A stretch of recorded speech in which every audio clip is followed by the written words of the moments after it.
Paix et joie. Je crois que après ce que j'ai vu ce soir, il ne faut surtout pas prendre le risque d'en rajouter. Parce qu'on risque de mettre le feu à cette église. Waouh! Je crois que le Saint-Esprit, il s'est déjà suffisamment répandu pour ce soir. Alléluia.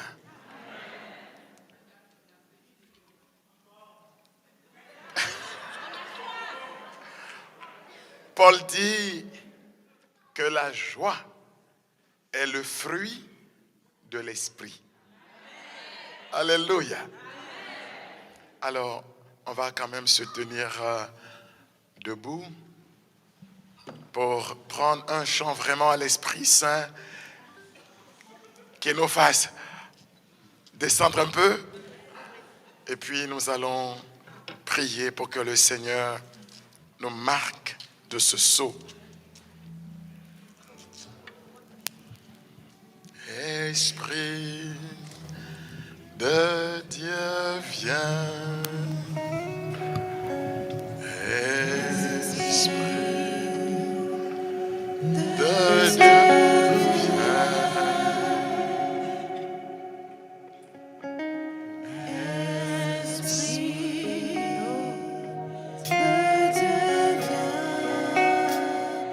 sans lui, impossible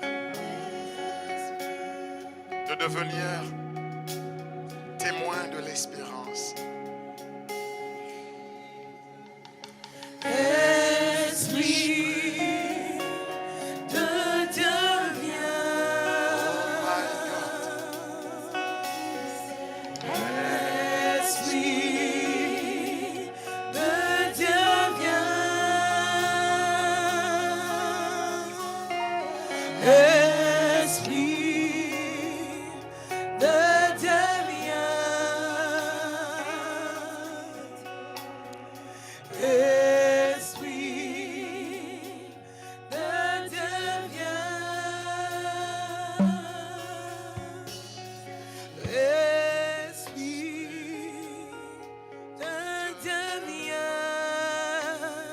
Merci Seigneur pour ta présence,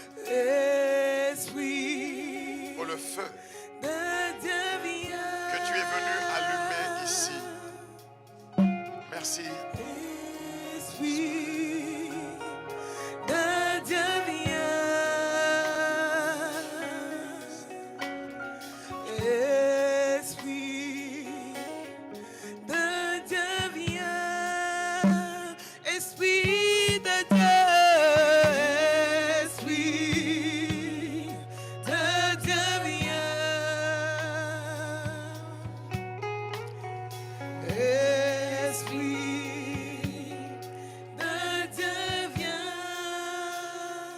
Seigneur, merci pour ta présence. Nous voulons l'accueillir dans notre cœur. Donne-nous une parole pour que nous soyons disposés à vivre ce temps d'effusion du Saint-Esprit. Nous donnons des acclamations au Seigneur. On va s'asseoir un instant. Avant de passer à la prière pour l'effusion de l'Esprit, il est important que nous partagions en 5 minutes, une petite parole de Dieu qui me permettra de faire une synthèse de ce que nous avons vécu aujourd'hui. Le thème de ce séminaire, c'est Jésus, source d'espérance. Et ce matin, nous avons vu qu'en effet, Jésus est la source de l'espérance. Jésus est la source de l'espérance et nous sommes invités, nous, en tant qu'Église, à être témoins de Jésus. en tant que communauté de foi, à devenir les témoins de Jésus, lequel Jésus est la source de l'espérance. Et c'est pourquoi, en cet après-midi, nous avons développé le sujet suivant. Témoins de l'espérance par le Saint-Esprit, où le Saint-Esprit fait de nous des témoins de l'espérance. Et je me suis évertué à nous dire que, en citant 1 Corinthiens le chapitre 12, le verset 3, que nul ne peut rendre témoignage de Jésus si ce n'est par l'Esprit. Personne ne peut dire que Jésus est Seigneur si ce n'est par l'Esprit. Car en réalité, celui qui rend témoignage de Jésus, c'est Jésus lui-même par son Esprit. Son Esprit en nous.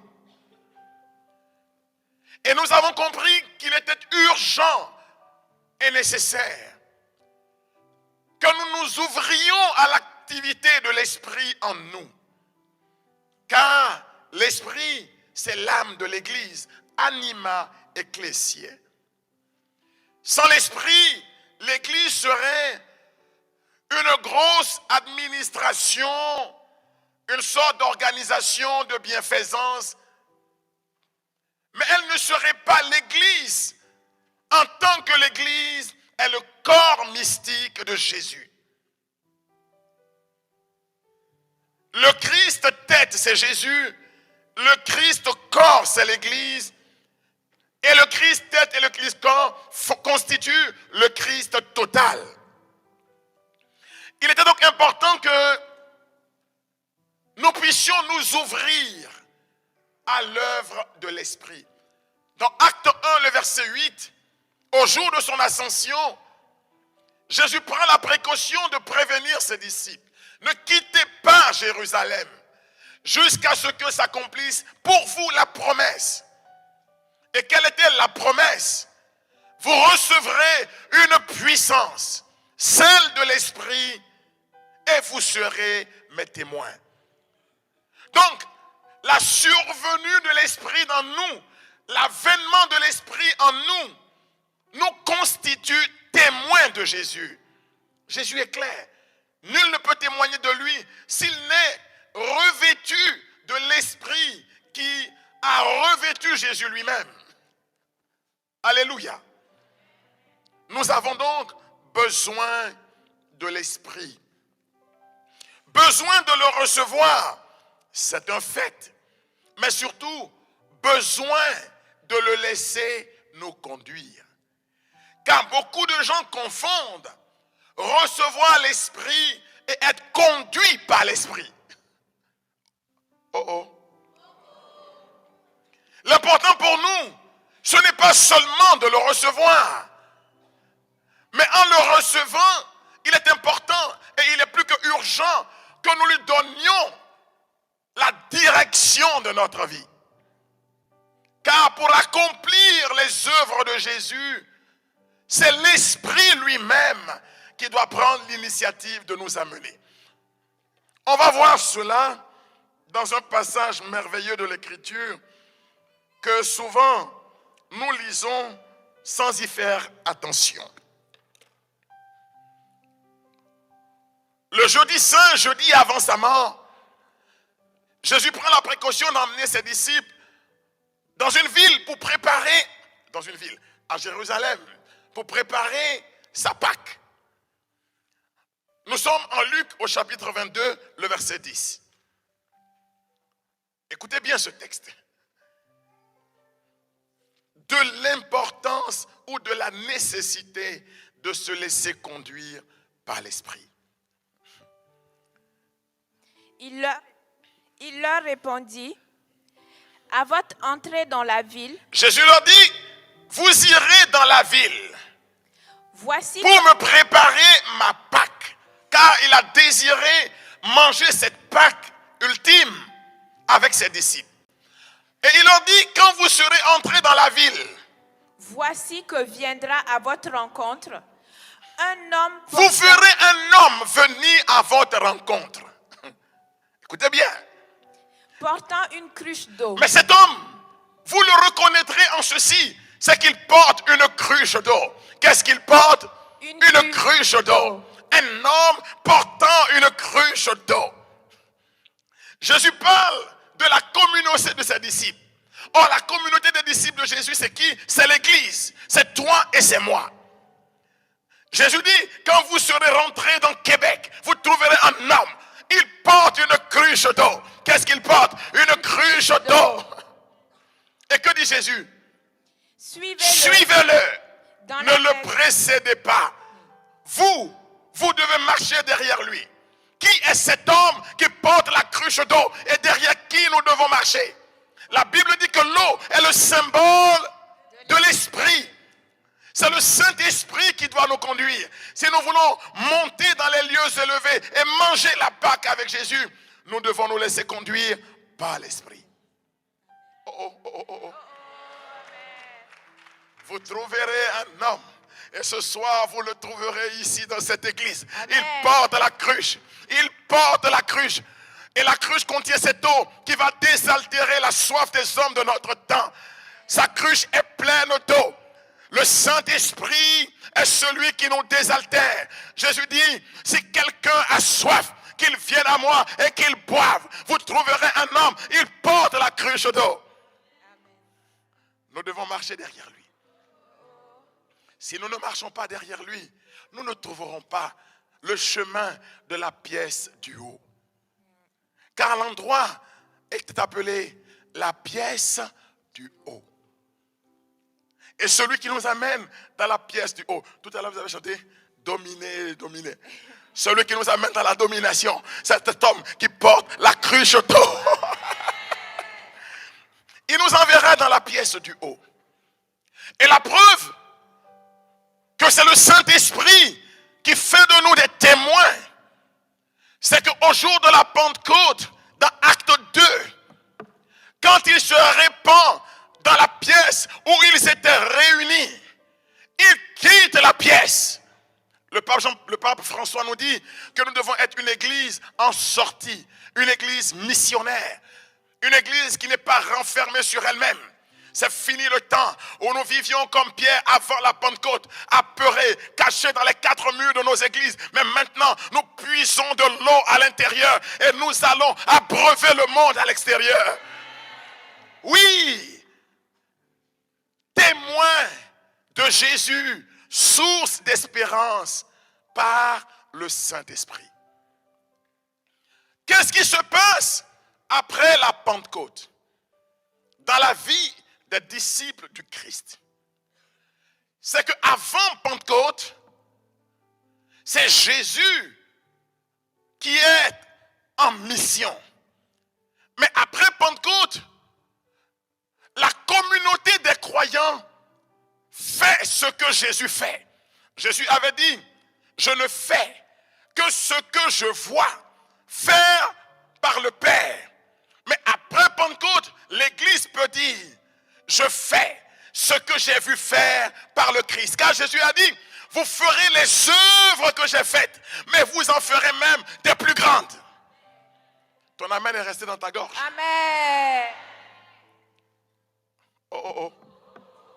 Vous en ferez des plus grandes. Lisons dans Actes au chapitre 3. Vous connaissiez Pierre avant Pentecôte. C'est un homme apeuré. C'est un homme enfermé. Il vivait dans l'enfermement. Mais quand survient l'Esprit, ce n'est plus le même Pierre. Quand tu sortiras de cette église, tu ne seras plus le même. On verra bien la différence. Acte chapitre 3. Je voulais terminer avec ça. Pour vous dire que nous sommes devenus, ou nous devrions devenir, témoins de l'espérance.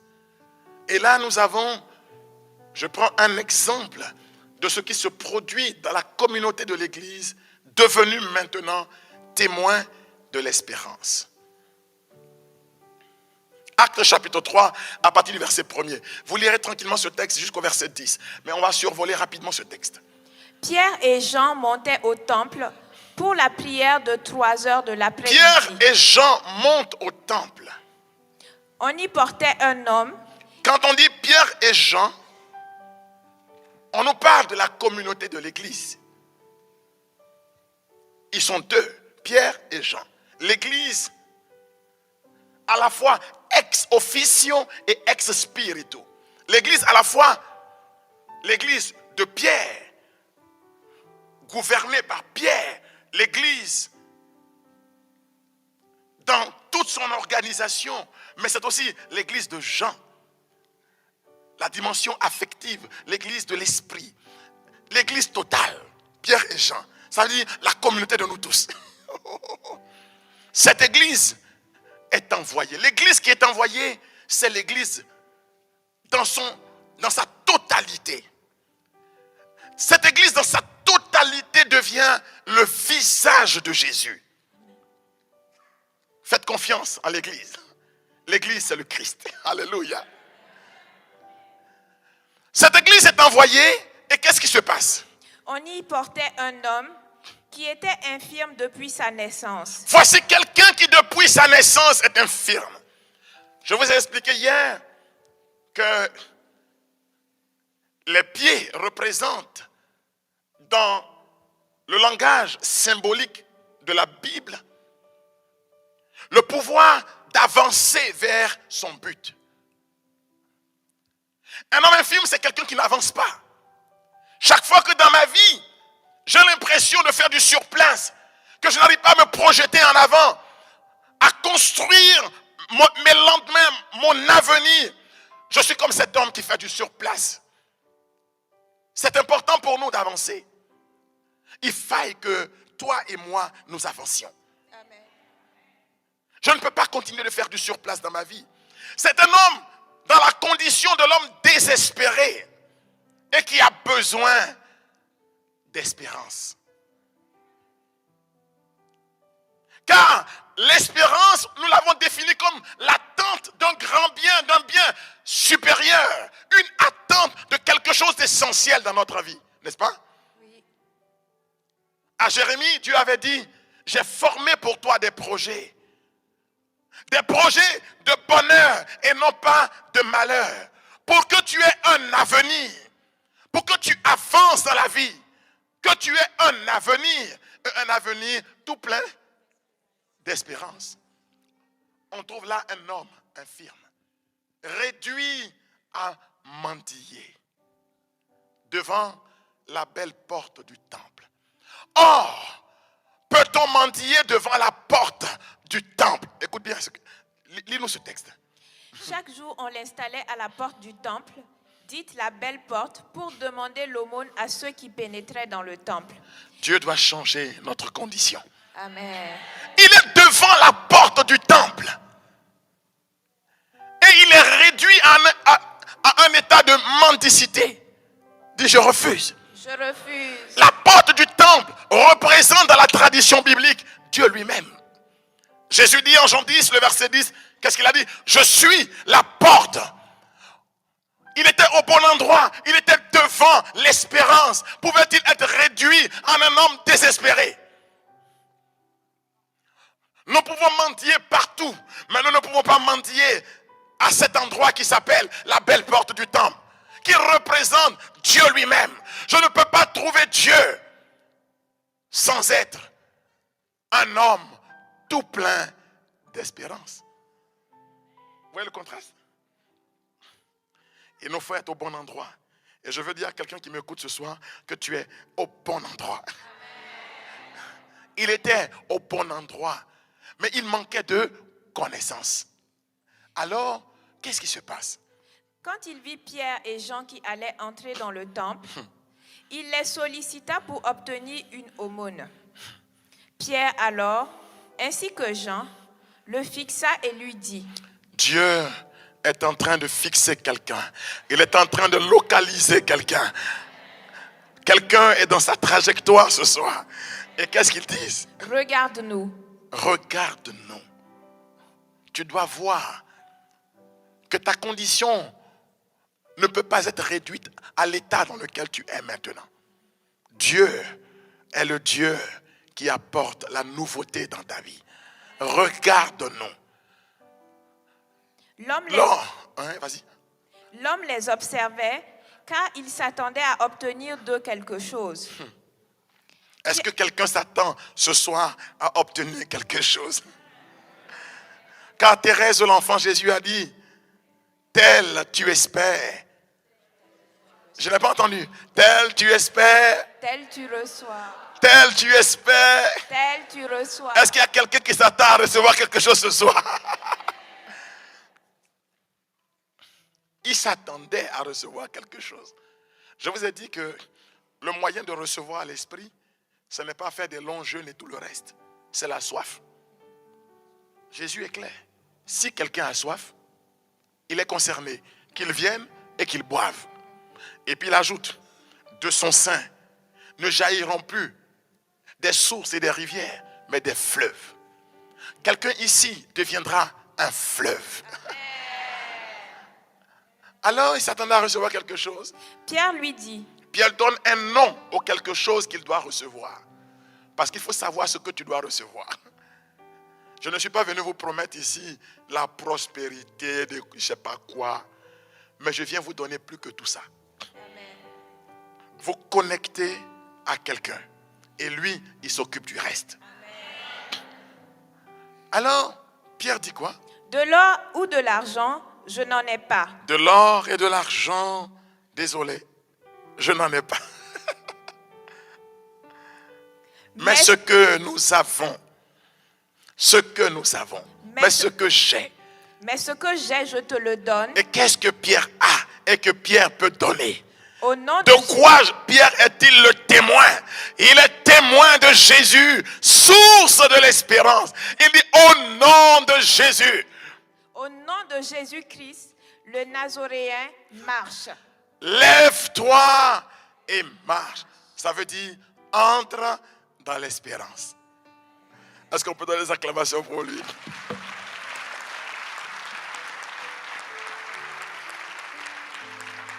Désormais, comme Jésus est source d'espérance, tout baptisé par le Saint-Esprit est appelé à devenir témoin de Jésus, lequel Jésus est source d'espérance.